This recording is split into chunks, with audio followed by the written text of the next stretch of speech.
Pastor Babar सामने आए और कुरान की खूबसूरत बातों को आपके सामने बयान करें। आपकी भरपूर तालियों में हालेलुया, हालेलुया,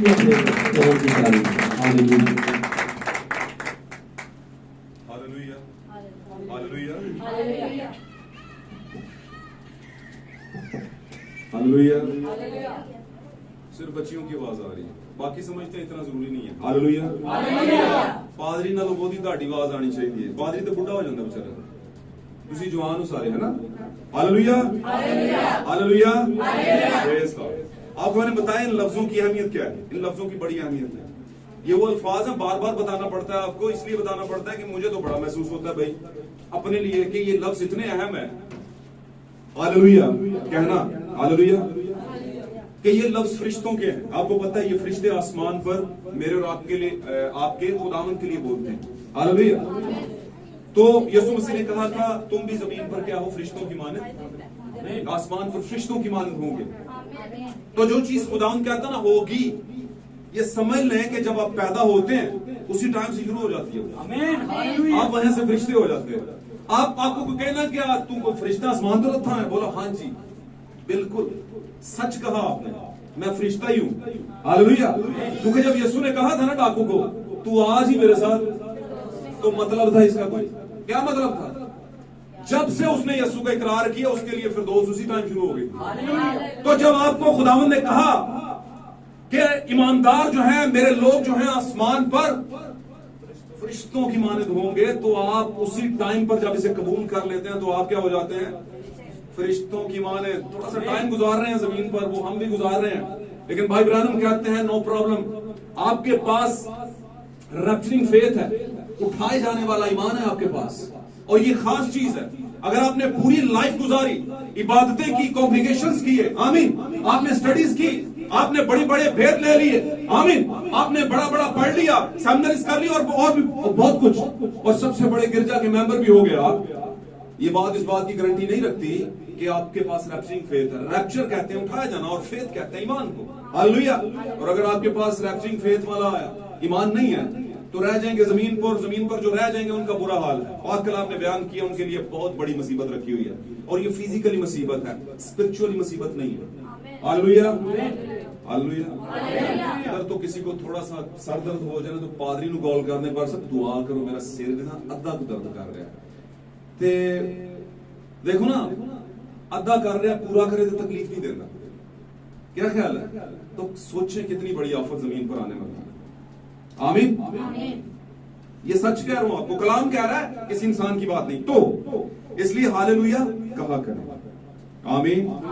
आज की सुबह के अंदर खुदावंद यीशु मसीह के फतहमंद नाम में आप सबको मेरी तरफ से सलाम कबूल हो, और खुदावंद आप सबको बरकत बख्शे। आमीन, आमीन। और ये सिर्फ ना पहाड़ा नहीं में पड़ता, मुझे हक दिया खुदावंद ने, कहा तुम जिस पर बरकत चाहोगे हो जाएगा। मुझे तो ऐसा लगता है कि मुझे हक हासिल है, इसीलिए मैं कहता हूं, और ये कहते हो मुझे खुशी भी होती है। आमीन। जैसे एक बाप को अपने बच्चों के लिए बरकत चाहते हुए खुशी होती है। हालेलुया। सारे एक जगह होंगे नहीं, लेकिन बरकत सारे से सामी होती है। आमीन, हालेलुया। तो हम सब मिलकर खुदावंद के क्या हैं, बच्चे हैं। आमीन। चलिए हम खुदावंद के कलाम में से उस नविश्ता को देखते हैं जो मेरे और आपकी रहनुमाई के लिए यहां पर कलम बंद करवाया गया। मैं सबसे पहले तो शुक्रगुजार हूं मेरी एक बहन का, क्योंकि मैं आज अपनी आंखें घर भूल आया था, और मुझे फिर किसी ने अपनी आंखें दे दी। बहुत बड़ी बात है, पता है, ये ना उनसे पढ़ा नहीं जाता, काफी वीक हो गई है। तो एज के साथ आपने ज़हन में रखना है कि अगर आज जवान है तो कल को आपने अगली तरफ भी उतर रहे होना है। तो सब कुछ एक जैसा नहीं रहता सारी जिंदगी। हालेलुया। तो ऐसे वक्त के अंदर जब आपकी आंखें ना हो और कोई आपको दे दे, तो ये बड़ी अहमियत की अमल होती है। हालेलुया। क्योंकि जब नजर ही नहीं आएगा तो करोगे क्या भाई। तो मुझे अब नजर आना शुरू हुआ है, और कुदरती बात है जिस बहन ने ये दी है उनकी आंखों का नंबर भी और मेरी आंखों का नंबर भी कहीं मिलता है। हालेलुया। चलिएगा खुदावंद के कलाम अक़दस में से एक हवाला लेते हैं, मुकद्दस लूका रसूल की मार्फत लिखी गई खुदावंद यीशु मसीह की अंजील। हालेलुया। चैप्टर 24 24वां बाब निकालेंगे। जो बेटियां पढ़ सकती हैं वो भी, और मैंने बहुत दफा कहा है कि आप कॉपी पेंसिल लेके आया करें, बड़े खास हवाले होते हैं। आप इनको घर में शेयर कर सकती हैं, हालेलुया, कोई प्रॉब्लम नहीं है, या कर सकते हैं, प्रॉब्लम नहीं, हालेलुया, जो लिखा है वो बयान कर सकते हैं, हालेलुया, क्योंकि ये गवाही है, टेस्टिमनी है। निकालिए 24वां भाग वर्स नंबर 36 से लेकर के हम पढ़ेंगे और 43वीं आयत तक यहां तक पढ़ेंगे जी। वो ये बातें कर ही रहे थे कि यीशु आप उनके बीच में आ खड़ा हुआ। वो ये बातें कर ही रहे थे कि यीशु खुद उनके बीच आ खड़ा हुआ और उनसे कहा तुम्हारी सलामती हो। और उनसे कहा गॉड ब्लेस यू, शालोम, तुम्हारी सलामती हो। मगर उन्होंने घबराकर और खौफ खाकर ये समझा कि किसी रूह को देखते हैं जी। उसने उनसे कहा तुम क्यों घबराते हो, तुम क्यों घबराते हो, किस वास्ते तुम्हारा दिल में शक पैदा होते हैं, किस वास्ते तुम्हारे दिल में शक पैदा होते हैं। मेरे हाथ और मेरे पाँव देखो, मेरे हाथ और मेरे पाँव देखो, मैं वही हूँ, मैं वही हूँ। मुझे छू कर देखो क्योंकि सॉरी, मैं वही हूँ नहीं लिखा, मैं ही हूँ। मैं ही हूँ। ये मैंने इसलिए करेक्ट करवाया क्योंकि ये खुदा ने कहा है मैं हूँ और मैं ही हूँ। ये बड़े खास लफ्ज में हम तब्दीली नहीं कर सकते जी। गोश्त और हड्डी नहीं होती, मुझे छू कर, ये पढ़िए दोबारा इनके लिए, मुझे छू कर देखो, मुझे छू कर देखो जी, गोश्त और हड्डी नहीं होती, क्योंकि रूह के गोश्त और हड्डी जी, और ये कहकर जैसा कि मुझ में जैसा मुझ में देखते हो जी, और ये कहकर उसने उन्हें अपने हाथ और पांव दिखाए। जी, जब मारे खुशी के उनको यकीन न आया और जी। ताज्जुब करते थे तो उसने उनसे कहा क्या यहाँ तुम्हारे पास कुछ खाने को है। जी, उन्होंने उसे भुनी हुई मछली का कतला दिया, जी, उसे लेकर उनके रूबरू खाया। जी, फिर उसने उनसे ये कहा मेरी वो बातें जो मैंने तुमसे उस वक्त कही थी जब तुम्हारे साथ था कि जरूर है कि जितनी बातें मूसा की तौरेत और नबियों के सहीफों और ज़बूर में मेरी बाबत लिखी हैं पूरी हों। फिर उसने उनका जहन खोला ताकि किताब मुकद्दस को समझे। आमीन। खुदा के कलाम का पढ़ा जाना और सुना जाना हम सबों के लिए बायस बरकत हो। और अजीजों, इस कलाम के बायस अगर किसी पर भी किसी भी तरह की मुश्किल है तो यीशु मसीह के कलाम के बायस, इस कलाम के बायस वो आपकी जिंदगी से दूर हो जाए। तशरीफ रखिए खुदा आपके साथ। Praise God, hallelujah, hallelujah. गुजारिश है थोड़ी देर के लिए आप खुदावंद के माहौल को बनाए रखिएगा। आमीन। भाई ब्रैनम अपने एक मैसेज में कहते हैं अगर कोई नॉन बिलीवर है, ईमान नहीं रखता खुदा पर, भेदों पर, तो उसे एक बार खुदावंद के माहौल में आने देना। आमीन। माहौल उस पर असर करना शुरू कर देगा। हालेलुया। आप जानते हैं बुरे माहौल भी असर करते हैं। जब हम बुरे माहौल में चले जाते हैं और वहां पर कुछ माहौल बन जाता है और अगले दिन 4 लोगों को हम बता रहे होते हैं क्या बात है, रात को बड़ा माहौल था, है ना। इसी तरह another test of the word of God, खुदा के कलाम का भी एक अलग मजा है और माहौल है, एटमॉस्फेयर भी है। हालेलुया। जब हम इस माहौल में और एटमॉस्फेयर में आ जाते हैं तो फिर हम उस माहौल के ज़ेरे असर आ जाते हैं। हालेलुया। तो आपने उस माहौल के ज़ेरे असर रहना और माहौल बना के रखना। हालेलुया। माहौल में खराबी नहीं होनी चाहिए। आज का हमारा टॉपिक है, बड़ा जबरदस्त टॉपिक है और आप इससे बड़ी बरकत पाएंगे। Another level of fellowship, another level of fellowship, रफाकत का एक अलग मकाम। अब जब मैं मकाम की बात करता हूं तो ये फिजिकली स्टेटस नहीं है, फिजिकली जगह नहीं है जहां पर आप खड़े हैं, ये आपका मकाम है। आमीन। जब मैं मकाम की बात करता हूं मीन्स के डायमेंशन। आमीन। फिजिकली तौर पर क्राइटेरियल किया जाना, हदबंदी में आ जाना, किसी पायदान पे आ जाना, किसी स्टेयर पर चले जाना। आमीन। सीढ़ी के किसी अलग पायदान पर चले जाना, पहले आप पहले पे थे, फिर दूसरे पे, फिर तीसरे पे, फिर चौथे पे। आमीन। तो अलग डायमेंशन मीन्स के अलग तरह का मकाम, अलग तरह की जगह, another level of fellowship. और अगर मैं इसे कहूं another level of fellowship of Jesus Christ for his people, तो गलत नहीं होगा। खुदा के लोगों के लिए यीशु मसीह के लोगों के लिए यीशु मसीह के रफाकत का एक अलग मकाम। हालेलुया। अगर हम, मेरे अजीजों, गौर से सुनिए, ये बातें आपके लिए बड़ी अहम है। अगर हम आगाज की बात करें, बाइबल के आगाज की या दुनिया के आगाज की, तो खुदावन ने जमीन पर एक बड़ी बेहतरीन जगह बनाई। आमीन। और उस जगह को द गार्डन ऑफ एडन कहते हैं, अदन का बाग कहते हैं। आमीन। और उसमें 2 लोगों को रखा। ये सारा कुछ सेटअप जब लगाया गया, दरख्त लगाए गए और हर तरह का फल, हर तरह का जानवर। आमीन। किनके लिए था ये? खुदा के अपने लिए। किनके लिए? उसके बच्चों के लिए नहीं। उसके आज हम सुबह निकलते हैं 6 बजे, कई बार कह देते हैं भाईजान 6 तो पहले आना चाहिए, विजिट आ रहे है कि नहीं?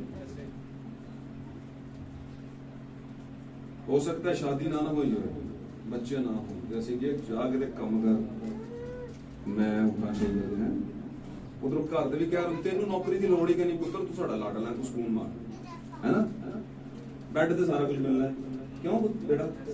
बेड पे मिलना है, ठंडी जगहों पे रहना है। क्यों रहना भाई? क्योंकि माँ प्यो जो है ना कर रहे हैं ना हमारे लिए, उनकी कोशिश होती है सारी जिंदगी हम इनके लिए करें, इनको कुछ ना करना पड़े। सच कह रहा हूं। लेकिन खुदा ने एक सेटअप रखा। आप जब बड़े हो जाते हैं तो दुनियादारी को फेस करने के लिए, कि दुनियादारी हमें क्या कहेगी, जवान पुत्र ड्यूटी नहीं करता, घर वेला है, वो कहते हैं उनसे कुछ बेटा भी समझ आता हो तेरा पढ़ो काम खराब हो गया, और वो कुछ ना कुछ करता है, बेटी भी और कुछ बेटे भी। मेरी बात को समझ रहे हैं? लेकिन माँ बाप कभी भी नहीं चाहता कि इन्हें तकलीफ हो। कितने लोग हैं जो मेरी इस बात से मुत्तफिक है? ऐसा ही हो। तो वहां पर भी आदम और हवा के लिए एक मां थी और बाप था, और वो एक में दो था। हालेलुया। उनकी मां भी था और माई बाप। आमीन। खुदा दोनों चीजें थी। हालेलुया। तो ये बाग जो बनाया गया था, सारा सेटअप जो बनाया गया था, किसके लिए था? उसके बच्चों के लिए। और चाहता था, खुदा चाहता सिर्फ क्या था? रफाकत सिर्फ क्या करें? मेरे साथ रखें। आप जानते हैं खुदा ऐसे ही सरजमीन के ऊपर, जमीन के ऊपर, किसी भी जगह पर, किसी भी इलाके के बीच में उन 2 बच्चों को मिट्टी से पैदा कर सकता था। एक को मिट्टी से और दूसरे को जमीनी पैदावार के तौर पर उसकी फसली से निकाल सकता था, हवा को। लेकिन खुदावंद ने इससे पहले कि उनको बनाता और लेकर आता, उसने सबसे पहले उनके लिए अदर लेवल ऑफ फेलोशिप के लिए एक लेवल रखा, एक मकाम रखा, एक डायमेंशन रखी। हालेलुया। और उसको क्या किया? रेनोवेट किया, उसको सजाया, खूबसूरत किया। हालेलुया। ठंडी जगह बनाई उसके लिए। उसमें 4 तरह की नदियां, आप पढ़िएगा उसमें, और फंडामेंटल पढ़िएगा वो उस बाग की, क्या कुछ था उसमें। आमीन। लेकिन याद रखिए, जैसे एक सब नॉर्मल वालिदैन जो हैं, कॉमन पेरेंट्स जिसको हम कहते हैं, सीधे साधे वालिदैन, हालेलुया, जब बच्चा पैदा भी नहीं हुआ होता और शादी होती है तो ख्वाब देखना शुरू करते हैं, मेरा बेटा पैदा होगा, है वफादार होगा, डॉक्टर बनेगा, फलां होगा, ये होगा, फिर उसकी शादी करेंगे, और फिर लगा देते हैं दौड़े अच्छी से अच्छी लड़की ढूंढने के लिए, चाहे मुंडे की उम्र निकलती हुई कुड़ी सही लाके आनी है कि नहीं? क्या ख्याल? अपने लिए थोड़ी कर रहे होते हैं, किसके लिए? और बच्चियों को भी बीच में मैं बात कर रहा हूं। हालेलुया। समझ रहे नहीं समझ रहे? अब खुदा को भी उम्मीद थी कि ये मेरे बच्चे हैं, मेरे ही वफादार होंगे। हालेलुया। मैं इन डाया स्टोरी की बात कर रहा हूं, आउट डाया की नहीं कर रहा। आउट डाया स्टोरी होती है ओवरऑल स्टोरी, और उस स्टोरी में एक स्टोरी होती है। जो ओवरऑल स्टोरी होती है वो यहां होती है। हालेलुया। और उस स्टोरी को जब बनाया जाता है तो वो स्टोरी सामने आ जाती है, लेकिन वो स्टोरी यहां की स्टोरी से अलग नहीं चल सकती। आमीन। खुदा ने जो उनके लिए ठहरा दिया था वो तो होना ही था, लेकिन मेरे और आपके सबक के लिए खुदा ने इसको एक कहानी की शक्ल दी, एक वाकया की शक्ल दी, ताकि लोग इससे बरकत पाएं और समझ सके, क्योंकि उसका प्लान था ये। अब हुआ क्या? खुदा ने एक वालिदैन होने के नाते से अपने बच्चों को जमीन पर रखा, उनके लिए सब कुछ प्रोवाइड किया, लेकिन हुआ क्या? हुआ ये कि जो खुदा चाहता था वो नहीं हुआ। आमीन। आप जानते हैं इस बारे में, आप बच्चे को घर में बांध के नहीं रख सकते, निकालना तो पड़ेगा उसे, लेकिन इतना उसे होता है कि मैंने जो तरबियत दी है उसके मुताबिक थोड़ा बहुत ख्याल करें। अब इसी दुनिया के अंदर बहुत से ऐसे लोग हैं जिनके बच्चे माँ बाप की तमन्नाओं पे पूरे नहीं उतरते। आमीन।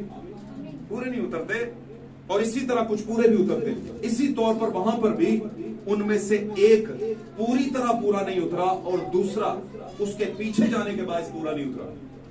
वफादारी। हालेलुया।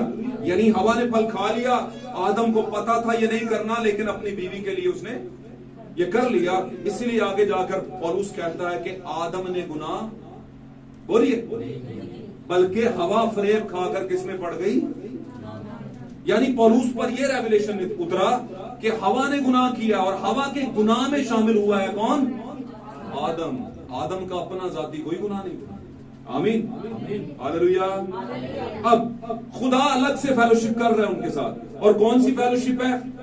अलग जगहों पे नहीं है, एक खास जगह बनाई गई, एक अलग मकान बनाया गया जिसमें खुदा उनसे क्या कर रहा है, फेलोशिप कर रहा है, रफाकत रख रहा है। और रफाकत का बेहतरीन टाइम क्या था, कौन सा टाइम था रफाकत का बेहतरीन, ठंडा वक्त, cool time of the day, Bible में इस तरह लिखा हुआ। और वहां पर cool time of the day शाम के वक्त को लिखा, मॉर्निंग टाइम नहीं लिखा। हालेलुया। अब मामला क्या है मेरे जीजो, हमारी जिंदगियों से, जिसको आपको पता है जैसे आदम और हवा को उसने बगैर किसी इंसानी मलाप के दुनिया में लेकर आया, यानी उनका दुनिया में आने के लिए किसी की शादी नहीं करनी पड़ी कि बच्चे पैदा करो भाई, आदम और हवा पैदा होंगे। हालेलुया। और उनमें कोई मिलावट नहीं थी, खुदा ने उनको बेहतरीन पैदा किया था। इसी तौर पर आज खुदावंद अपने लिए जो बेटे और बेटियां पैदा कर रहा है और यस्सु की दुल्हन में शामिल कर रहा है, खुदा अपने लिए बेटियां और बेटे पैदा कर रहा है और यस्सु की दुल्हन के लिए उन्हें तैयार कर रहा है। वो दुनियावी मिलाप से पैदा नहीं हुए। अब दुनियावी मिलाप दो तरह का है, दो पोर्शन है दुनियावी मिलाप के। गौर से सुनिए ये बात, किन्नू किन्नू मेरी बात समझ आ रही है। जिसको नहीं आ रही वो हाथ ना खड़ा करे, कोई प्रॉब्लम नहीं, लेकिन दुआ करे उसे भी आएगी समझ। हालेलुया। ये जरूरी नहीं होता क्लास में सब लोगों को समझ आए, लेकिन आहिस्ता आहिस्ता कुछ लोगों को आना शुरू हो जाती है। हालेलुया। दो तरीकाकार हैं मिलाप से औलाद पैदा करने के। जैसे अदन के अंदर खुदा फेलोशिप रख रहा था एक अलग जगह पर, बेहतरीन जगह पर, वहां पर इंटरफेयर किया। किसने किया? अबलीस ने आकर इंटरफेयर कर दिया। इंटरफेयर कहते हैं बेचे नहीं खामखा है, बीच में इंटरप्शन पैदा कर दी। खुदा की बेहतरीन जगह में, बेहतरीन बच्चों के बीच में आकर घुस गया। हालेलुया। और कुछ अलग तरह की बातें करना शुरू हो गया उनसे। करना कहां से शुरू हो गया? उसी की बातों को लेकर अलग तरह की बातें शुरू कर दी। और वहां पर क्या हुआ? वो उन बातों में आ गई। आमीन। हवा उन बातों में आ गई और वहां पर क्या हुआ? हालात खराब हुए और एक ऐसी चीज ने जन्म लिया जो आज तक डिस्टर्बन ही पैदा कर रही है। और खुदा के लोगों के लिए हमेशा से जितने भी ईमानदार पुराने और नए के हैं उनके रास्ते में आई, खड़ी हुई, उनको मारा, कत्ल किया, उनका खून बहाया और खुदा के लोगों से हमेशा से ही नफरत रही है। कभी ऐसा नहीं हो सकता कि एक ऐसा शख्स और एक ऐसी औरत जो किसी क्रॉसिंग से पैदा ही नहीं हुई, किसी नस्ल से आई नहीं, बल्कि वो डायरेक्ट खुदा के प्लान के अंदर पैदा हुई थी। एक भाई कहता है इंज नहीं हो सकता, खुदा दी बेटी से है? वो कैसे एबोमिनेशन में आ सकती है? वो कैसे हरामकारी कर सकती थी अबलीस के साथ, शाम के साथ? तो मैंने उस भाई को बोला, मैंने कहा भाई आप किसके बेटे हैं? बड़ा रूहानी भाई कहता है जी खुदा उनका शुक्र है, मैं खुदा का बेटा हूं। तो मैंने कहा दिन में कितनी बार क्या कुछ करते हैं आप? क्या कुछ हो जाता होगा आपसे? बताएं मुझे। और उस कहता है, और ये मैं फ्री करने के लिए आपको आयत नहीं सुनाता कि हाँ वो कहता सी तो फिर असी भी कर दे फ्री।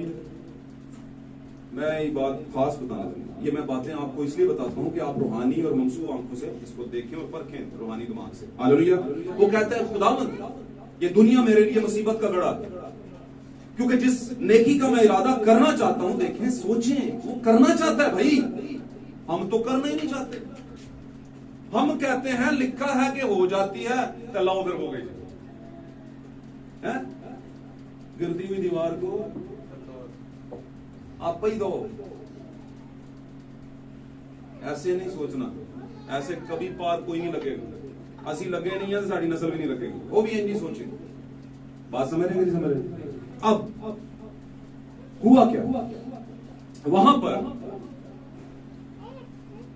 जब खुदा ने वफादारी का तकाजा किया, एक औलाद को पैदा किया जो कि खुदा से थी। आदम कहां से था? खुदा से। पौलुस कहता है जिस नेकी का इरादा करता हूं होती नहीं, लेकिन जिस बुराई का मैंने सोचा नहीं होता वो हो जाती है, हो जाती है। अब वो पूरी कोशिश करता होगा कि मैं बुराई से बचूं, लेकिन चूंकि दुनिया में था इसलिए कहीं ना कहीं पर वो गिरता था। तो मैं कहना चाहता हूं, जिस भाई ने मुझसे कहा कि हवा तो खुदा की बेटी थी, वो कैसे ये कर सकती है, तो मैं पूछता हूं उस भाई से कि आपने जब बपतिस्मा लिया, आपका जो चर्च है, आप खुदा के बेटे और बेटियां हो गए। जब आपके चर्च ने आपको बपतिस्मा दिया तो आप किसके बेटे हो गए थे? तो अगर पौलुस कह रहा है कि मुझसे हो सकता है, तो आपसे क्यों नहीं? क्या आप किसी और जगह पर जाकर रहते हैं? क्या आप गली से गुजरते हैं तो आंखों को ऐसे कर लेते होंगे? बात इधर ध्यान देंगे, मैं कुछ ना ऐसे बयान कर रहा हूं, बोल के नहीं, ऐसे गुजर रहे हो। या मामा को कह रहे होंगे, मामा जी मैं ना निकला ना पट्टी जरा बने हूं अखा दे, तो खुदावंद ने क्या है ना की क्या ऐसी गलत खुदावंद जो कोई बुरी नजर से किसी को देखता है, इसमें मुकाशफा है। जो कोई बुरी नजर से किसी औरत को देखता है, वो अपने दिल में उसके खिलाफ गुनाह कर चुका है।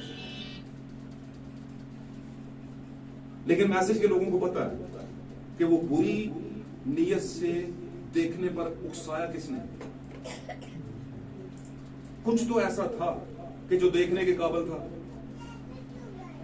मैं दूसरे लफ्जों में बोलूं तो कुछ तो ऐसा था जो नजर आ सकता था, और भाई गुजर रहे थे, बजाय इसके जो औरत के हक में बड़ी बात करते हैं ना, वो औरत के हक में बहुत सी गलत बातें भी करते हैं, उनकी जिंदगी तबाह कर रहे हैं। वुमन फ्रीडम जो है ना, वुमन फ्रीडम बड़ी खतरनाक चीज है। वुमन फ्रीडम, मेल फ्रीडम भी बहुत खतरनाक चीज है, लेकिन वुमन फ्रीडम बहुत ही खतरनाक चीज है। पिछले दिनों में बातें आपने सुनी होगी, ये बातें मैं लाना नहीं चाहता बीच में, है ना? क्या स्लोगन था? मेरी फिजिक और मेरी मर्जी, था ना? तो ये पता कितना वाहियात किस्म की बात है ये। क्यों भाई? एक भाई ने किसी खादम से पूछा कि भाई जी ये जो चीजें आई हैं ये औरतों को पहननी चाहिए, तो उन्होंने कहा बनी किन के लिए? आप बताएंगे। पास्टर साहब ने कहा बनी भाई किन के लिए ये? तो फिर औरतें ही पहनेगी। क्या जबरदस्त जवाब दिया आपने भाईजान, वेरी गुड। और मैं कहता हूं क्या अपने बच्चे के लिए आप 5 साल कह दिया, 5 दिन पुरानी ब्रेड खिलाएंगे अपने बच्चे को? बताएं मुझे। नहीं ना? किन के लिए आई थी वो घर पे? बच्चों के लिए। खिलाएं जरा। बड़े सियाने हो जाने, नहीं पुत्र तू तो नहीं पाना, 2 लोग की पान लोग की, ठीक नहीं भला क्यों कहते हैं? पादरी कला रह जाएगा, सारी नाच जान गए कि पादरी गला पता नहीं देखने का, इसलिए नहीं कहते, जिक्र तक नहीं करते, लेकिन पूछेगा खुदा उनसे। आमीन, ये बात सही कह रहा हूं। वुमन फ्रीडम खतरनाक चीज है। वहां पर क्या हुआ? वहां पर क्या हुआ? मैं ये कहने की कोशिश कर रहा हूं आपसे मेरे अजीजों, वहां पर एक बेहतरीन मकाम बनाया गया, और बनाया इसलिए गया कि मेरे बच्चों के साथ मेरी क्या हो जाए? फेलोशिप हो जाए। लेकिन अबलीस ने मौका पाकर अदन में एंट्री की, यानी एक बेहतरीन घर के अंदर एंट्री की, और खुदा के लोगों को जो कि किसी क्रॉसिंग से पैदा नहीं हुए थे, बल्कि खुदा ने उनको मौजे के तौर पर पैदा किया, उनमें गुनाह को शामिल कर दिया। हालेलुया। और उनके गुनाह के बाद से एक रिजल्ट निकला। वो क्या रिजल्ट था? मौत निकली। काइन जो है, काइन कह दिया, काइन जो है मौत का दूसरा नाम है। काइन जो है मौत का मतलब नहीं, काइन का मौत। मैं आपको तफसीरन इस बात को बयान करने की कोशिश कर रहा हूं। काइन जो था मौत का दूसरा नाम है, क्योंकि काइन से जितने भी आए आमीन। वो मौत लेकर आए, किनके लिए? खुदावंद के लोगों के लिए। Hallelujah, hallelujah. इनमें से बड़े बड़े सूरमा हुए और खुदावंद के लोगों को मारने वाले हुए, लेकिन अगर वो कायम खुदा के बेटे का बेटा है तो इसका मतलब है खुदा की नस्ल का है, कायम भी। जबकि हम जानते हैं, उसके करतूत बताते हैं कि वो खुदा की नस्ल का नहीं था।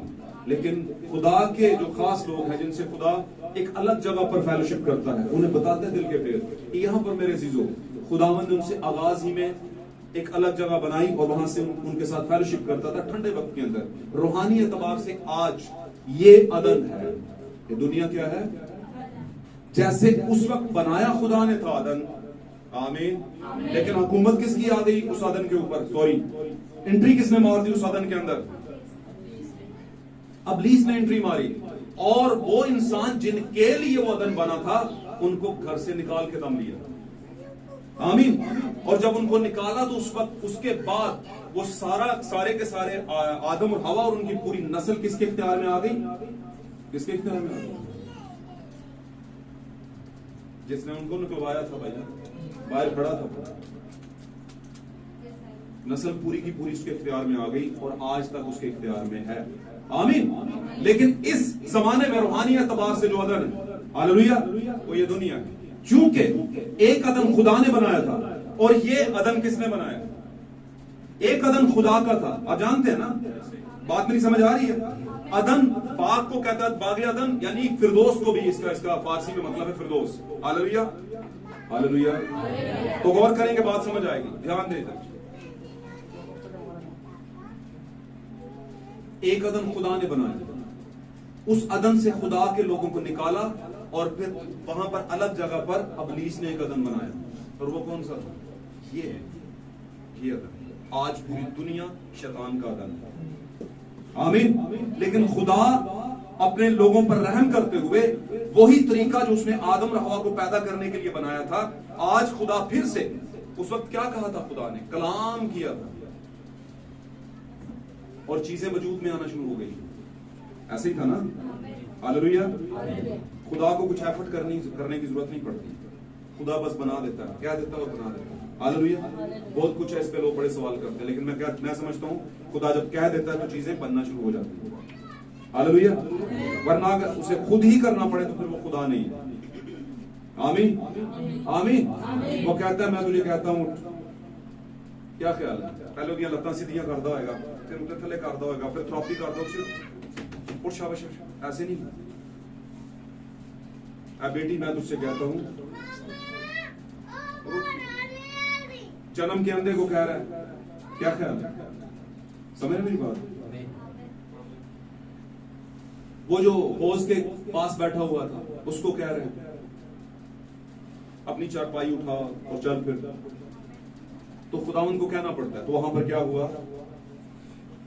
खुदावंद का बेटा और बेटी जो खुदावंद के हुक्म से पैदा हुए थे, इस अदन के अंदर भी खुदा वैसे ही बेटे और बेटियां पैदा करना चाह रहे हैं, और उसने किए हैं।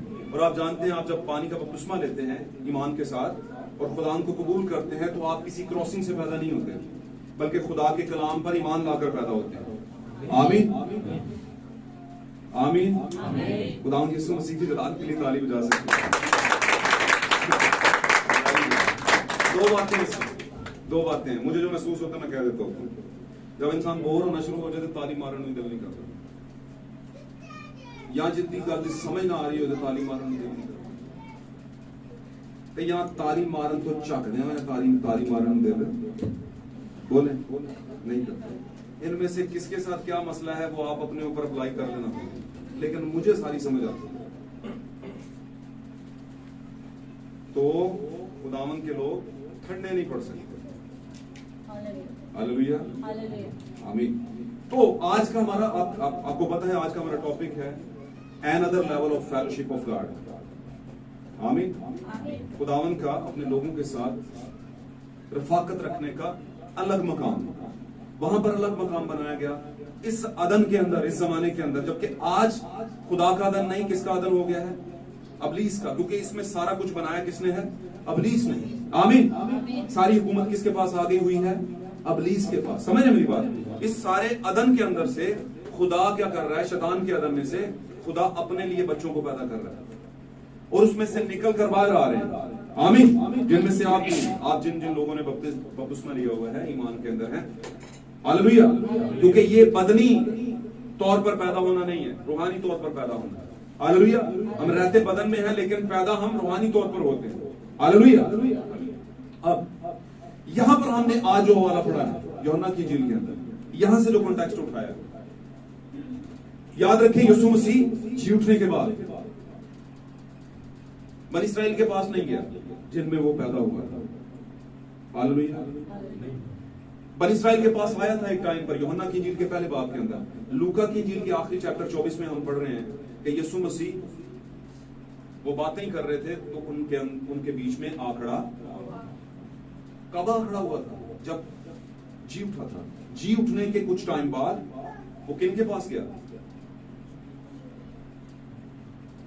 अगर इससे भी पहले की बात करें तो यीशु मसीह जी उठने से पहले, दुनिया के लिए जी उठने से पहले, जो ही यीशु की सलीब पर मौत हुई तो यीशु का रूह जमीन की तरफ फ्लाई करके गया और जमीन के नीचे के इलाका में कुछ लोगों से मिला। Another level of fellowship, अलग मकाम में जाके मिला उनसे। वो कहीं लेफ्ट राइट नहीं गया। पहले उसने ये ख्याल किया कि सदियों से लोग बैठे हुए हैं नजात के इंतजार में। आमीन। क्योंकि आदम में कुछ गुनाह हो गया था और नस्ल आदम पूरी की पूरी ईमान के बावजूद भी, शरीयत के बावजूद भी, शरीयत को मानने के बावजूद भी, कुर्बानियों देने के बावजूद भी, बकरों बछड़ों की खून और लहू बहाने के बावजूद भी नीचे के इलाके में जाती है, आसमानों में क्यों नहीं जाती? आमीन। तो वहां पर पड़ी हुई थी और खुदावंद ने देर नहीं की। जो ही उसने कहा तमाम हुआ और जान दे दी, रूह ने फ्लाई किया और नीचे चला गया। बॉडी तो टंगी हुई थी लेकिन रूह निकल गया। और रूह निकल के कहां गया? अब रूह वहां से निकल पड़ा है, इधर वो सोच रहे हैं बॉडी लाओ, सबत शुरू होने वाला है ना? अरमतिया उनसे लाश मांग रहा है, उधर खुदावंद अपना काम कर रहा है। मेरी बात समझ रहे? खुदा का रूह यानी हमारे अंदर भी एक रूह है। आमीन। अब रूह क्या काम कर रहा है? वहां पर जाकर उनसे फेलोशिप कर रहा है और उनको क्या कर रहा है? आजाद कर रहा है। वहां से आजाद किया। अब क्या हो गया? उनको निकालने के बाद क्या हुआ? सेकंडली वो किन के पास गया? शागिर्दों के पास गया। और शागिर्द चूंकि परेशानी के अंदर थे, चूंकि नाउमीदी के अंदर थे, चूंकि उनमें से दो जो थे अमावस की रात की तरफ भी जा रहे थे और सोच रहे थे अब बस ठीक है, अब बस ऐसे ही होगा, और उनसे भी यीशु आकर मिला है, उनको भी संभाला है, समेटा है और उन पर जाहिर हुआ है। अब ये नाउमीदी ने इनको भी समेटा है। वो बनी इस्राएल के पास नहीं गया जो जिंदा थे। आमीन। वो दाऊद के घराने की तरफ नहीं गया जो उस वक्त जिंदा थे, नहीं, उनके तरफ नहीं गया। वो किन की तरफ गया? चुनीदा और बरगजीदों की तरफ, जिनको उसने चुन लिया था। और अलग लेवल ऑफ फेलोशिप का मतलब है खुदावंद ने अलग जगह पर जाकर उनसे बात की है, यानी उस जगह पर बात की है जहां पर वो बैठे हुए थे। और आप जानते हैं वो छुपे हुए थे उन दिनों के अंदर। आमीन। और उनसे बात की और उनसे सबसे बढ़कर एक बात खास की। जाते हुए उसने कहा तुम्हारी क्या हो जाए? सलामती हो तुम्हारी। आमीन। तुम क्यों घबराते हो? और वो घबराए इसलिए थे, वो समझ रहे थे ऐसा कभी हो नहीं सकता। और खुदावंद ने अपने आप को जाहिर किया। और मैंने जैसे पहले कई बार आपको बताया है, जहां पर यीशु मसीह जाकर जाहिर होता है, रिवील होता है, तो मतलब क्या है? आप उन लोगों पर या ऐसे लोगों पर जिन पर वो जाहिर होता है, उन पर 7वीं मोहर खुलती है। अब 7वीं मोहर की बात करें तो यीशु मसीह खुद 7वीं मोहर है। हालेलुया। और जब यीशु मसीह आप पर आकर जाहिर हो जाता है तो समझ ले सब कुछ जाहिर हो जाता है। आमीन। फिर आपको बहुत सी चीजें किसी से समझने की जरूरत नहीं होती, यीशु आपको समझा देता है। और आप जैसे जानते हैं कि बाइबल मुकद्दस में हर चीज का समझाने वाला कोई पादरी नहीं होता। कौन होता है? खुदा होता है रूह की हालत में, जो कि यीशु में भी था। हालेलुया। तो मेरे अजीजों, यहां पर हम देखते हैं यीशु मसीह उनसे आ मिला और उनसे कहा तुम्हारी सलामती हो। लेकिन वो मान न सके। खुशी भी थी और गम भी था, यानी कि परेशानी भी थी। लेकिन यीशु मसीह ने उनको प्रूफ करने के लिए बताया कि मैं रूह नहीं हूं, मैं क्या हूं? बदन हूं। कौन सा बदन? थियोफनी। अब थियोफनी बदन का क्या है?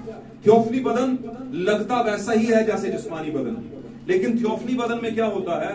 थियोफनी बदन दरवाजे बंद भी हों, खिड़कियां बंद भी हों, फिर भी अंदर चला जाता है। हालेलुया। और उसमें खास बात यह है वो खा भी लेता और पी भी लेता है। इसी थियोफनी बदन के अंदर जिसमें यीशु मसीह जी उठने के बाद अपने फॉलोअर्स के पास गया और फेलोशिप की, इसी बदन के अंदर पुराने अहदनामे के अंदर खुदा अब्राहम से मिलने आया था। आमीन। और वहां पर जब मिलने आया तो वहां पर भी उसे खाने के लिए कुछ दिया गया। आमीन। और जब खाने के लिए दिया गया तो उसने खाया, और उसके साथ 2 फरिश्ते, और वो 2 फरिश्ते आमतौर पर उसके साथ रहते हैं। और वो कौन है?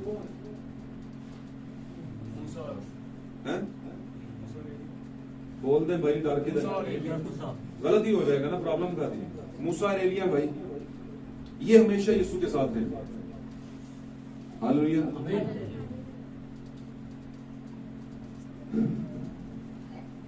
एक निकालने वाला और दूसरा राह तैयार करने वाला। आमीन। ये दोनों साथ में हैं। और ये 2 शख्स थे, फरिश्तों की सूरत में आए और लूत के उधर भेजे गए। लेकिन यीशु यानी खुदा खुद अपने चुनीदा के पास खड़ा रहा। खुदा थियोफनी बदन में सिर्फ अब्राहम यानी दुल्हन के पास खड़ा रहा। हालेलुया। वो उनके पास उधर नहीं गया, उधर फरिश्तों को भेजा लेकिन खुद नहीं गया। क्यों? क्योंकि वो खास तौर पर फेलोशिप किन के लिए करने आया था, जमीन पर उतरा किन के लिए था? अब्राहम और सारा के लिए। आमीन। आज खुदावंद अगर उतरता है तो किन के लिए उतरता है? मेरे और आपके लिए उतरता है, जमीन पर हमसे फेलोशिप करने के लिए। अब भाई ब्रैनम कहते हैं कि जब पुराने अहदनामे में खुदा थियोफनी बदन में 2 फरिश्तों के साथ उतरा था, तो ये बात इस बात को जाहिर करती है, ये आयत उस बात को जाहिर करती है हमारे जमाने के अंदर खुदावन दुल्हन के साथ खड़ा है, यानी बिलीवर्स के साथ खड़ा है, और उनको दिल के भेद बता रहा है, और उनके दिल के भेद भी बता रहे हैं उनके, और अपने दिल की बात भी उनसे कर रहा है। लेकिन लूत के जो घराना है, लूत का जो शहर है, वहां पर 2 फरिश्तों को भेजा गया है, बिल्कुल वैसे ही जैसे ओरल रॉबर्ट और बिली ग्राहम को तंजीमी कलीसियाओं में भेजा गया। अब ओरल रॉबर्ट के बारे में आप नहीं जानते, बिली ग्राहम के बारे में जानते हैं। आमीन। कितने जानते हैं बिली ग्राहम के बारे में? बड़ी मशहूर शख्सियत है। आमीन। बोला उन्होंने कि बिल्कुल वैसे ही है जैसे तंजीमी कलीसियाएं जितनी भी दुनिया के अंदर हैं, उनके पास 2 लोगों को भेजा गया। ओरल रॉबर्ट को आप गूगल पे जाइएगा, आपको मिलेंगे ओरल रॉबर्ट साहब, ठीक है। जिस जमाने में भाई ब्रैनम थे उसी जमाने में ये 2 प्रीचर और थे। आमीन। और ये तंजीमी कलीसियाओं में काम कर रहे थे। हालेलुया। और तंजीमी कलीसियाएं सिर्फ निकालने का काम करती हैं, भेदों का काम नहीं करती। खास पॉइंट आपको, वो आपको सेमिनरी करवा सकते हैं, वो आपको बपतिस्मा दिलवा सकते हैं। आमीन। वो आप पर दुआ करेंगे, उनको दस नाज़िल हो जाएगा। वो आपको गैर जुबाने सो एंड सो काफी कुछ है उसमें। आपको बेहतरीन एटीट्यूड दे सकती हैं, आपको बेहतरीन खड़े होने का अंदाज, आपको बेहतरीन पास्टर बना सकते हैं, वर्शर बना सकते हैं, सेटअप दे सकते हैं, लेकिन भेद नहीं दे सकते। प्रॉब्लम है यहाँ। अब भेद कौन दे रहा है? किसको? अब्राहम को कौन दे रहा है? सारा को कौन भेद दे रहा है? खुदा जो थियोफनी में उतरा था। और निकालने के लिए कौन गए थे? 2 फरिश्ते। और 2 फरिश्ते कौन है? ओरल रॉबर्ट और बिली ग्राहम। ये नहीं जानती होंगी, लेकिन जो पढ़े लिखे हैं जानते, लेकिन आज से जान जाए। आमीन। बिल्कुल वैसे ही तंजीमी कलीसियाओं में ओरल रॉबर्ट का और बिली ग्राहम का बड़ा नाम लिया जाता है। हालेलुया। लेकिन याद रखें, उन्होंने लोगों को मसीही किया है, कलीसिया बनाया है, ब्राइड नहीं बनाया। ब्राइड किसने बनाया? ब्राइड किससे बनता है? बताएंगे। ब्राइड बनता है बरगजीदा होने के बाद, और कलीसिया बनता है। इसको अगर मैं और सरीहन आपको बयान करूं तो ब्राइड जो है वो in the book of Lamb है ना, बर्रा की किताब में पहले से लिखी हुई है, और जो कलीसिया है वो किताबे हयात में लिखी हुई है। और किताबे हयात में से नाम कट भी सकते हैं और डाल भी सकते हैं, लेकिन जो बर्रा की किताब है वो दुल्हन की किताब है, उसमें से ना कोई कट सकता है और ना ही कोई नया डाल सकता है। आपको पता है जमीन पर हम आप कहेंगे नहीं डाल सकता, तो भाई फिर आप मिनिस्ट्री क्यों कर रहे हैं, खिदमत क्यों कर रहे हैं, रोज वक्त उसमें देंगे। और भाई हम जो वक्त उसमें देख रहे हैं आपको, हम तो वो जो किताब में लिखे हुए हैं उनको बुला रहे हैं, भाईजान आज वो ताड़ा ना लिखे आज बेच, आज भाईजान आपका भी लिखे आज आज आज आज आज आपका भी लिखा उधर आज। ये है जो बर्रा की किताब में लिखा हुआ है, उनको बुला रहे हैं भाई कि आपका नाम लिखा हुआ है आज है, आमीन। लेकिन जब वो आ जाते हैं बर्रा की किताब में, सॉरी जब वो आ जाते हैं तो उनको पता चलता है साड़ा का नाम लिखा हुआ है। लेकिन जो कलीसियाओं में आते हैं, बुलाए जाते हैं, और बुलाए हुए तो बहुत हैं, लेकिन और बरगजीदा कौन है? दुल्हन। बुलाया जाता है और चुना भी जाता है, बपतिस्मा लेता है और फिर वही काम और वही मामला। लेकिन जो बरगजीदा है वो सलीब पर भी कहता है और खुदा उससे कहता तो आज ही मेरे साथ तो दोस्त में होगा। तो फर्क है भाई, आमीन। तो दो लोग जो भेजे गए थे फेलोशिप के लिए लूत के इलाका में, लूत तंजीमी सिस्टम का नाम है। लूत में से जितने निकले, गौर से सुनिए ये बात, बशमूल लूत भी, इंक्लूडिंग लूत का को भी बीच में शामिल करें, लूत की बेटियां, लूत की बीवी। बात समझ रहे? कितने लोग थे, कितने निकले थे? कितने निकले? मैं गलत नहीं तो 4 लोग निकले थे भाई, लूत की बीवी, आमीन, लूत और लूत की बेटियां, कितने निकले थे? अब फंडामेंटल देखिए, कलीसिया है, तौबा कर ली, सॉरी कलीसिया क्या दिया, तौबा कर ली, पादरी के कहने से बाहर भी निकल आए। जब निकल आए तो फिर बाद में करतूत बताते हैं कि ये ब्राइड थी या कलीसिया थी। क्या करतूत? सबसे पहला करतूत कहां पे खोला गया? उसकी बीवी ने कहा था नहीं पीछे मुड़ के देखना भाईजान, देख लिया, वहीं पे नमक का खंभा। उसके बाद चले आगे, बेटियों ने क्या गोल दिया मामला, क्या समझे? तो क्या ये ब्राइड है? ब्राइड ऐसा करती है? कभी भी नहीं करेगी। अब मैं आपको ये बताने की कोशिश कर रहा हूं, another level of fellowship of God for the people of God. खुदा का अपने लोगों के लिए मिलने का अलग मकाम। खुदा नहीं गया लूत के बीच में, गया था, बोलिए किसके पास खड़ा था वो? सारा और अब्राहम के पास, और सारा और अब्राहम आप और मैं, आप और मैं, ब्राइड ऑफ क्राइस्ट, खुदावंद के खास लोग, वो नहीं गया उधर। और मजे की बात, वो बता उनको क्या रहा है, किनको बता रहा है? अब्राहम को और सारा को बता रहा है, जनाब मैं तबाह करना है, मैं कलीसियाओं को तबाह करने आया हूं, उससे पहले मैं सच्चा ठहरूं, इसलिए 2 लोगों को भेज रहा हूं। ये ना करना आया कोई नहीं। क्या ख्याल? 2 लोगों को भेजा है, वो गए हैं, निकल पड़ो। और हालात क्या थे वहां के? यीशु मसीह ने कहा था, उसने कहा जैसा लूत के दिनों में होता था, बोलिए वैसे ही इब्ने आदम के आने के दिनों में होगा। तो आने के दिन कौन से हैं? यही तो हैं। और लूत के दिनों में होता क्या था? खुली गाल क्या होता था? होमो, इसको कहते हैं होमो सेक्स मैरिजेस, बंदे दी बंदे ना शादी, औरत की औरत से शादी। और ये हो रहा है भाईजान, किनिया मसाला नहीं तो काट ले। बात समझेंगे नहीं समझे? ये हो रहा है। गेज के बारे में कितने लोग जानते हैं? गेज से शादी, और इससे बढ़कर क्या, फादर गेज। अब गेज पता किन्नू कहते हैं? बच्चियां नहीं पता, भैन दस दें, क्योंकि अंग्रेजी सारे नहीं जानते। जो लगे तो मर्द लेकिन मर्द हो ना, उसको कहते हैं गेज। शी मेल नहीं कह सकते उसे, शी मेल इतने बने हुए हैं पाकिस्तान से, उथे शी मेल है जितने नहीं, आदात आ जाती है, वुमैनिश होते हैं, जिसमें हम औरतों की तरह का अंदाज आ जाता है। अब वहां पर फादर्स जो है वो गे जो है वो फादर बनना शुरू हो गए। कुछ लोगों ने तो अपनी नस्बंदियां करवा के फादर बनना शुरू कर दिया, प्रीचर्स। और ये कौन सा दौर है? शैतान के अदन का दौर है। और इसमें क्या है? लूत का सवाल है। और भेजा है 2 लोगों को, ऑरल रॉबर्ट और बिली ग्राहम को। और उसी जमाने में खुदा नबी की हालत में एलिया की रूह के अंदर ब्राइड के लिए भी खड़ा है। वो तंजीमों में नहीं गया, किन में गया?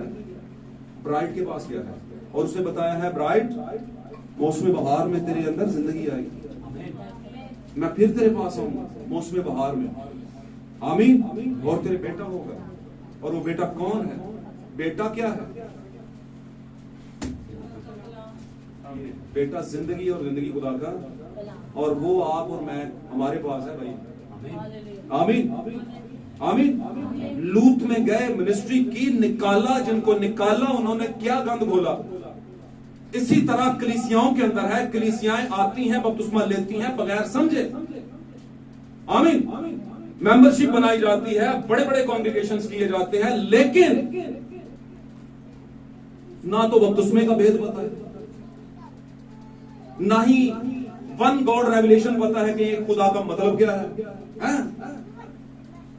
एक बड़े प्यारे भाई हैं, बड़ा आजकल हिटो हिट जा रहे हैं, मैं सुनो है गाते बरकत छोड़ी, बड़ा अच्छे सिंगर हैं, इंडिया पाकिस्तान, और बहुत फॉलोअर हैं उस टाइम पे, यंग अभी आए हैं, ताजे नाम नहीं लेना चाहते।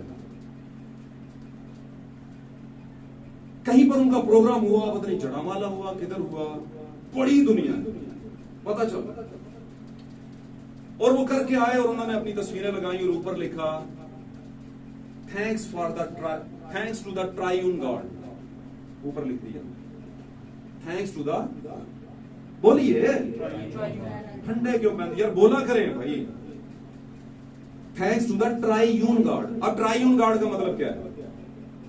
जल्दी बोलें, टाइम कम है हमारे पास, वापस जाने लगे, वाइंड अप करेंगे, बताएं किन्नू पता ट्राइयून गॉड का? तुसी ना बोले, सानू तो पता ही नहीं, इन्हां नूं भी कुछ बोलन दिया।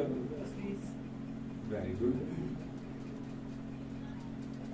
सारुखी खुदा भी से कहते हैं, तीन रुखों वाला खुदा भी कहते हैं। ट्राइयून का मतलब होता है तीन रुखों वाला। आमीन। तो थैंक्स टू द ट्राइयून गॉड का मतलब है खुदा का शुक्र हो जो तीन रुखों वाला। तीन रुखों वाले, रुख कहते हैं चेहरे को, रुख चेहरा है। माहरूख का क्या मतलब है? मारूख का मतलब है खूबसूरत चेहरे वाला या वाली। हालेलुया। यार गल दूजी समझाने की कोशिश करा कि तुम को भाई जी किधर तुर पे साडा ज़हन उधर चला गया। एक और भी रुख है जिहदे पीछे शाह लगता है, तो उसका मतलब है बादशाह के चेहरे वाला। समझ आ रही गल? अब तीन रुखों वाला खुदा, उसका शुक्रिया। अब मेरे दिल में आ गई बात, मैंने उसको भेज दिया एक छोटा सा मैसेज, बोल के नहीं वैसे बोला भेजा। तो मैंने कहा भाई खुदा बरकत दे आपको, बड़े अच्छे आप गॉस्पेल सिंगर हैं, तो ये ट्राइयून गॉड बाइबल में नजर नहीं आता। बस मैंने उन्हें यही कहा, ट्राइयून गॉड बाइबल में नहीं है, आपने ये लिखा है, तो ये कहां पर है बाइबल में? तो उन्होंने मुझे वर्स भेजा, उन्होंने कहा एलोहीम के बारे में आपका क्या ख्याल है? एलोहीम के बारे में आपका। अब एलोहीम किसे कहते हैं भाई? किसे कहते हैं एलोहीम? एलोहीम का मतलब है कसरत का खुदा। क्या है? इब्रानी जुबान का या ग्रीक का लफ्ज है, अगर मैं गलत नहीं, तो इसका मतलब क्या है? कसरत का खुदा। तो मैंने उसे बोला भाई ये एलोहीम तसलीस कहां पे? ये ट्राइयून, एलोहीम का मतलब ट्राइयून गॉड तो नहीं है। तो फिर उन्होंने कहा गॉड भी एवर विद यू। भाई खुदा हमेशा आपके साथ रहे, मैं गुफ्तगू नहीं करना चाहता। तो मैंने फिर एक छोटी सी रिकॉर्डिंग भेज दी उसे। मैंने कहा भाई वो लफ्ज इस्तेमाल ना करें जो किसी ने इस्तेमाल नहीं किया बाइबल में। ये सुने शागिर्दों ने, नबियों ने, किसी ने नहीं किया, वो आप क्यों करते हैं? तो मैंने कहा मैं फिर भी आपका रिकॉर्ड करता हूं, आपकी मर्जी है, आप मानते हैं वेरी गुड, नहीं मानते नो प्रॉब्लम, लेकिन मुझ पर फर्ज है कि मैं आपको ये बताऊं कि बाइबल में ट्राइयून गॉड का लफ्ज इस्तेमाल नहीं हुआ, तीन रुखों वाले खुदा का लफ्ज इस्तेमाल नहीं हुआ, खुदा सलस का लफ्ज इस्तेमाल नहीं हुआ, तसलीस के खुदा का इस्तेमाल नहीं हुआ, खुदा सलस का इस्तेमाल नहीं हुआ नाम। तो आप जो कर रहे हैं वो ठीक नहीं है। तो इसका मतलब क्या? इसका मतलब ये है कि उनके पास वन गॉड का रेवलेशन नहीं है, वो खुदा को तीन में मानते हैं। और हवाला कौन सा देते हैं? खुदा तो एलोहीम है, कसरत का खुदा है। तो कसरत क्या तीन में खत्म होती है उसकी? कसरत का मतलब तो बेशुमार है ना, कसरत की बरकत, बेशुमार बरकतें। हालेलुया। समझ आ रही मेरी बात? तो एलोहीम का मतलब है कसरत का खुदा। तो कसरत मैं बताता हूं भाई कौन सी है, ये खूबियों की कसरत है, ये खूबियों की। अब खूबी कौन कौन सी, खुदा में कौन कौन सी खूबी है? वो क्या है? बादशाहों का बादशाह है, वो यहोवा राफे है, वो यहोवा निस्सी है ना, वो यहोवा शालूम है, और वो जिंदा शाख है, वो शारून का गुलाब है। क्या ख्याल है? वो सलामती का शहजादा। करते जाएं बातें, निकलती जाएंगी, बाइबल में लिखा है। तो ये है भाई कसरत। शख्सियात की कसरत नहीं है उसमें। शख्स कितने हैं वो? खुदा हमने कहा मैं एक ही हूं भाई। यीशु ने कहा खुदा एक ही है। अब उसको कितने करोगे? अब क्या, मैंने क्यों आपको ये बात इतनी लंबी तमीज बताने की कोशिश की है, ताकि आपको पता चले भाई कि लोगों के पास खुदा का रेवलेशन नहीं, लोगों के पास वुमन रेवलेशन नहीं, औरत का रेवलेशन नहीं है। आमीन। ये जमाना सिलेबस के साथ खड़ा होने का नहीं है। ये जमाना किसका है? सिलेबस के जवाबों के साथ खड़ा होने का। अगर आपके पास जवाब ही नहीं तो सिलेबस क्या करेगा आपका? हालेलुया। और अगर कहीं ना कहीं आपके पास आखिर में देख लिया जवाब ये लिखा है और सवाल हल करना नहीं आता, तो जवाब कैसे निकलेगा? तो सवाल हल करना किस तरीके से होगा, फिर वो जवाब निकलेगा। ये है आखिरी जमाने का कलाम। बाइबल मुकद्दस वो सिलेबस है जो हर ईमानदार को दिया जाता है, लेकिन इसके रेवलेशन को हर कोई समझ नहीं सकता। रेवलेशन को कौन समझेगा? अब्राहम और सारा। क्योंकि रफाकत किसने की, फेलोशिप किसने की? खुदा ने सिर्फ अब्राहम और सारा के साथ। आमीन। लूत के साथ नहीं की, लूत की बीवी के साथ नहीं की। लूत की बीवी के लिए नहीं आया। उसने जब पूछा अब्राहम तेरी बीवी कहां है, तो उसने ये नहीं कहा ए लूत तेरी बीवी कहां है। क्या नहीं ना, इन बातों को रखें अपने पास। वो उनसे बात करने नहीं आया, किनसे करने आया? लेकिन उनके पास दो लोग क्यों भेजे? ताकि खुदा हर बात में सच्चा ठहरे और हर एक आदमी, क्योंकि जो बरगजीदा है वही खुदा यसु मसीह बर्रा की किताब में जो लिखे हुए खुदा उनके पास ही आएगा। आमीन।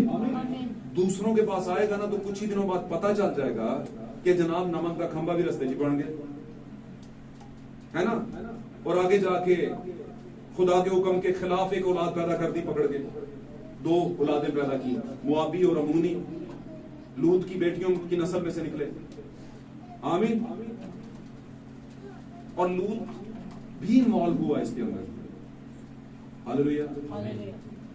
मेरे अजीजों समझे इस बात को, हमारा जमाना भी है, ये भी अदन है, इसमें भी गुनाह है, लेकिन खुदा हमसे बात करना चाहता है और करता है। अगर आप कहीं ना कहीं पर आपको चांस मिल गया और खुदा के पास आप आ गए हैं, तो आप इस मेयार को समझें कि खुदा आपसे बातें करता है। आमीन।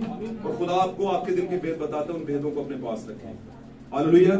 मैं ईमान रखता हूं कि आपने आज के कलाम से बरकत पाई होगी। आए हम सब अपनी आंखों को बंद करते हैं, दुआ करते हैं। Praise hallelujah, praise hallelujah. शुक्रगुजारी करें खुदाम, खुदाम को मुबारक कहना शुरू करें। कहें खुदाम तेरा शुक्र हो, मैं वो सारा हूं और मैं ही वो अब्राहम हूं जिसके पास तू रुका रहा, और तूने उन दो शख्सों को लूत के इलाका में भेजा। खुदा लेकिन तू मेरे साथ खड़ा रहा, मैं तेरा शुक्र करता हूं। तेरे कलाम के नविश्तों में मेरे लिए भेज चुके हुए खुदा। इसी तरह तू आज भी खुदा दुनिया के अंदर बहुत से लोगों को भेजता है, वो चले जाते हैं, लेकिन तू खुदा अपनी दुल्हन के साथ खड़ा रहता है। तू उसे भेद बताता है, तू बताता है कि दुनिया का हाल क्या होने वाला है। तू बताता है कि लूत के इलाके में जो कुछ हो रहा है, उनके कामों के बायस उन पर आपके गोले बरसने वाले हैं। इसी तरह तू आज भी बताता है कि दुनिया